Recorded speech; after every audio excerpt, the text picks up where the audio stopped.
សួស្តីទាំងអស់គ្នានេះគឺជាវីដេអូសង្ខេបសង្ក្រាន្តចូលឆ្នាំខ្មែរនៅខេត្តកំពង់ចាមរយៈពេល3ថ្ងៃពេញតែម្ដង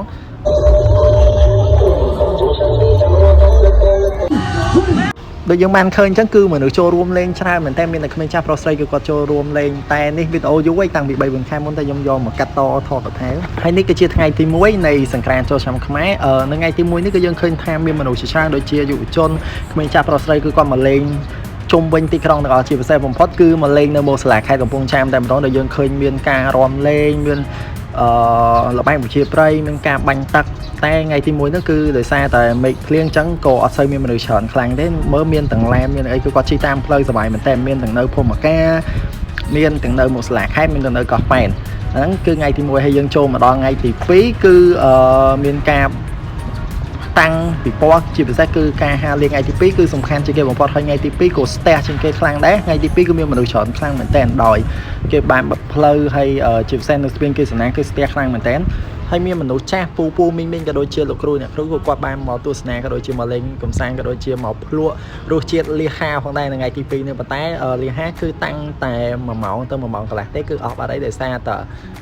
មកទៅច្រើនខ្លាំងពេកទាំងអស់គ្នាទោះបីជា53តោនក៏ដោយតែ1ម៉ោងកន្លះគឺអស់ហើយពេលហ្នឹងគឺមេឃអត់ភ្លៀងទេហើយយើងឃើញថាថ្ងៃទី2នោះគឺសប្បាយខ្លាំងមែនទែនហើយមនុស្សមកចូលរួមច្រើនតាំងពីថ្ងៃម៉ោង12រហូតដល់ម៉ោង8យប់ហើយដល់ពេលយប់ឡើងគឺមានការបាញ់កញ្ជ្រួចរំលេងកំសាន្តដូចគ្នានេះដូចវីដេអូដែលខ្ញុំបានថតអញ្ចឹងគឺគ្រប់ទិសទីគឺសិតតែមនុស្សទាំងអស់នេះគឺនៅតាមផ្លូវជិះទៅតាមផ្លូវមកផ្ទះខ្ញុំទេក៏មានមនុស្សច្រើនដែរហើយពួកគាត់លេងគឺ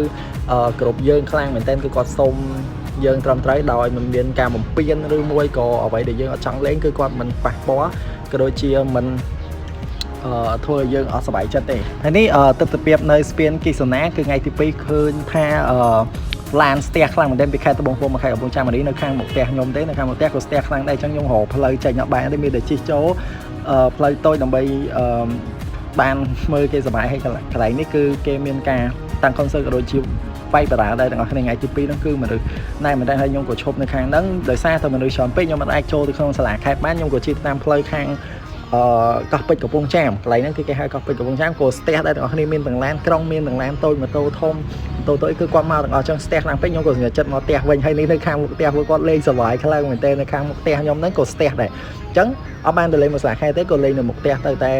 យើងឃើញថាមានឡានតកទួយគ្នាច្រើនមែនតើដោយសារថ្ងៃទី2ហ្នឹងគឺមនុស្សណែនឮថាមនុស្សណែនខ្លាំងមែនតើហើយគេបិទផ្លូវទៀតអញ្ចឹងសឹងថា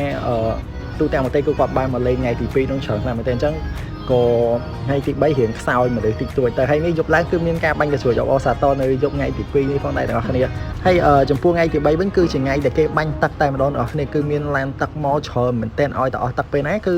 ចូលមកបាញ់តរហូតមិនឲ្យដាច់ទឹកតន់ទេថ្ងៃទី3ហ្នឹងគឺគេចាប់ដើមលេងទឹកចឹងនៅខាងមុខសាលាខេត្តគឺមនុស្សស្ទះខ្លាំងមែនទែនហើយមនុស្សច្រើនមែនទែនខ្ញុំចោតចុះទេដោយសារតែគេបុកទៅមុខសាលាខេត្តទាំងអស់គ្នាអញ្ចឹងខ្ញុំក៏សម្រេចចិត្តថាជិះមកតាមផ្លូវមុខស្ពានគិសនានេះទៅហើយខ្ញុំក៏ទៅមុខសាលាខេត្តដែរតែខ្ញុំចូលចុះបានតែត្រឹមនៅខាងមុខអញ្ចឹងខ្ញុំក៏សម្រេចចិត្តមកផ្ទះវិញមកលេងនៅខាងមុខផ្ទះហើយជួបពួកគាត់ថាសប្បាយមែនតើហើយឆ្នាំក្រោយពួកគាត់នឹងមកលេងទាំងអស់មកលេងទាំងគ្រួសារទាំងអស់គ្នាមានទាំងនៅស្រុកផ្សេងគឺគាត់មកលេងទាំងអស់គ្នាអញ្ចឹងយើងសរុបមកវិញឃើញថាបុណ្យសង្ក្រាន្តចូលឆ្នាំខ្មែរនៅខេត្តកំពង់ចាមរយៈពេល3ថ្ងៃហ្នឹងមិនមែនត្រឹមតែសប្បាយទេគឺបង្ហាញអំពីភាពសាមគ្គីរួបរวมគ្នាក៏ដូចជាការចេះស្រឡាញ់គ្នាទៅវិញទៅមកហើយនឹងដល់នៅស្នាមញញឹមឲ្យគ្នាទៅវិញទៅមកអញ្ចឹងសង្ឃឹមថាឆ្នាំក្រោយនឹងបានមកលេងទាំងអស់គ្នា